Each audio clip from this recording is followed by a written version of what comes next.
The Elastic Constants Interactive Calculator solves for the relationships between the four main elastic material properties. Let's start with the drop-down menu for Select Calculation Mode.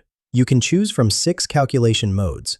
Calculate E and K from G and New, calculate G and K from E and New, calculate E and G from K and New, calculate New and K from E and G, calculate New and G from E and K, or calculate New and E from G and K. For this demonstration, I've selected Calculate E and K from G and New. This mode requires 2 inputs, shear modulus G in GPa, where I'll enter 79.3, and Poisson's ratio New, where I'll enter 0.33.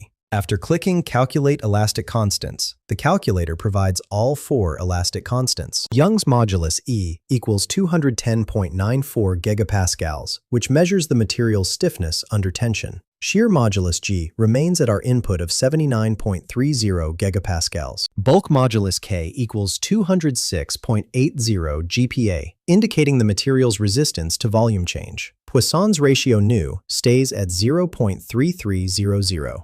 The calculator confirms all elastic constants are within physically realistic ranges, ensuring your results are valid for engineering applications. Find the link in the description below.